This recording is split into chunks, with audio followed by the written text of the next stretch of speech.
बुद्ध का एक शिष्य बुद्ध के संदिग्ध में 6 वर्षों से था। वो एक दिन महात्मा बुद्ध के पास आया और बुद्ध से कहा, हे बुद्ध, मुझे आपके पास 6 साल हो गए। मेरे बाद कितने शिष्य आए, उन्हें आपने इस बीच किसी एक दिशा में ज्ञान देने के लिए भेजा, लेकिन मुझे अभी तक नहीं भेजा। क्या मुझे अभी तक बुद्धत्व प्राप्त नहीं हुआ? बुद्ध मुस्कुराए और बोले, यह तो तुम्हें खुद समझना होगा कि तुम्हें बुद्धत्व प्राप्त हुआ है या नहीं। शिष्य बोला, हे बुद्ध, आपने मुझे इन 6 सालों में जो भी उपदेश दिया मुझे वो सब याद है। आपकी बताई एक एक बात मुझे याद है। आप मुझसे अभी पूछ सकते हैं, मैं आपको हर उत्तर देने के लिए सक्षम हूँ। आप मुझे एक मौका तो दे ताकि मैं किसी भी दिशा में जाकर लोगों को आपके ज्ञान के बारे में भी बता सकूं।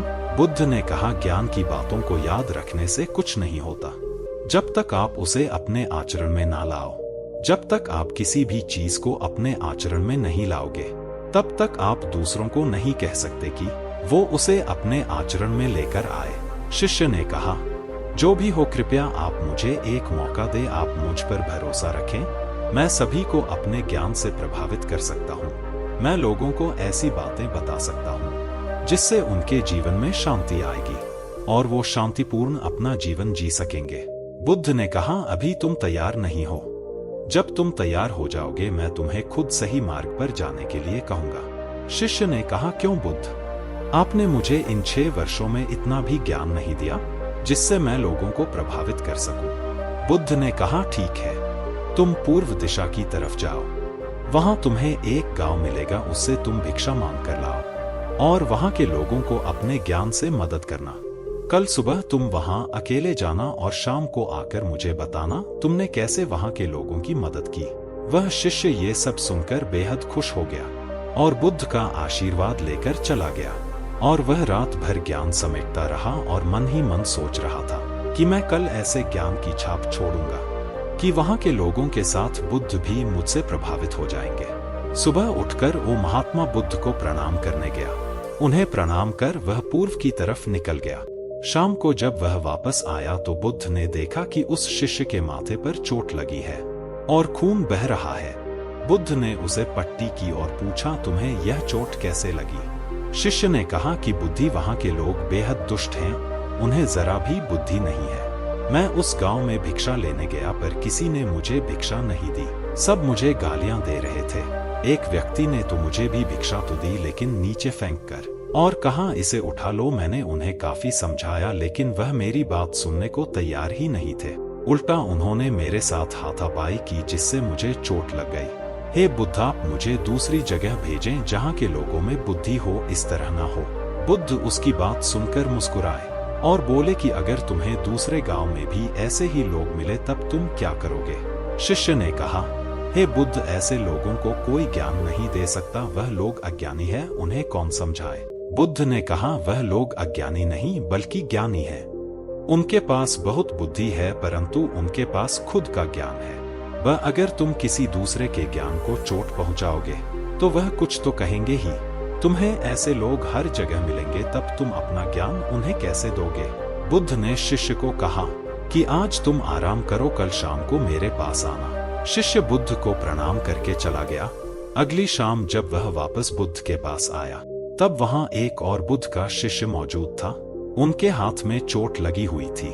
बुद्ध ने उस शिष्य के हाथ पर चोट देख उस पर पट्टी की और उस शिष्य से पूछा कि तुम्हें यह चोट कैसे लगी? शिष्य ने कहा, हे बुद्ध, आपने पूर्व के एक गांव में मुझे जाने के लिए कहा था, वही मुझे यह चोट लगी। बुद्ध ने कहा, वहां तुम्हारे साथ क्या क्या हुआ, तुम मुझे बताओ। शिष्य ने कहा, हे बुद्ध, वहां पर मैंने सबसे भिक्षा मांगी लेकिन किसी ने मुझे भिक्षा नहीं दी। एक व्यक्ति जिसने भिक्षा दी थी उसने भी वह मुझे जमीन पर फेंक कर दी और कहा, उसे उठा लो। मैंने चुपचाप उसे उठाकर अपने पात्र में रख लिया और उसे कल्याण का आशीर्वाद दिया। तब उस व्यक्ति ने मुझसे कहा, आप बड़े ही अजीब व्यक्ति हो।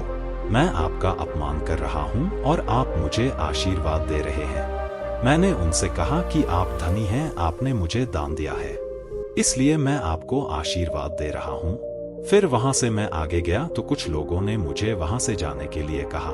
उन्होंने मुझे कुछ अपशब्द कहे और मुझ पर कुछ पत्थर फेंके, जिससे मुझे चोट लग गई। जब मैं वापस आ रहा था तब मैंने एक माँ को रोते हुए देखा। वह अपने बीमार बच्चे को लेकर चिंतित थी।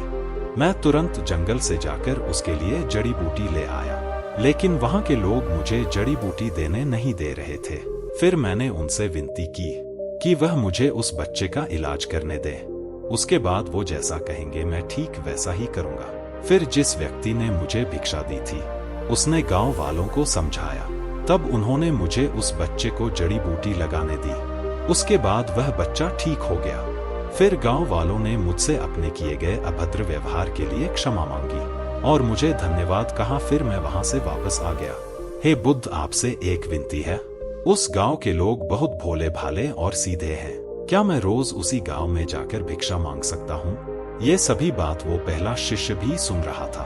उसने यह सुनते ही बुद्ध के चरणों में गिरकर कहा कि हे बुद्ध, मैं समझ गया हूँ कि अभी मैं उस लायक नहीं हुआ कि दूसरों को ज्ञान दे सकूं। बुद्ध ने कहा, हमें बाहर वैसे ही लोग दिखाई देते हैं जैसे हम भीतर से होते हैं। जब तक हम स्वयं को नहीं बदलते तब तक हम किसी को भी नहीं बदल सकते।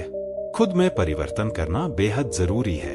कोई भी बात बताने से पहले उसे आचरण में लाना बेहद जरूरी है, क्योंकि आचरण में लाई हुई चीज को बताना समझाना बहुत आसान होता है और उसे लोग बेहद आसानी से अच्छे से समझ पाते हैं। दोस्तों, हम सभी को ऐसा लगता है कि हमने जो कुछ भी सीखा है वह हमको दूसरों को सिखाना चाहिए, लेकिन हम जाने अनजाने में दूसरों को सिखाने के चक्कर में हम कभी कभी गलत साबित हो जाते हैं।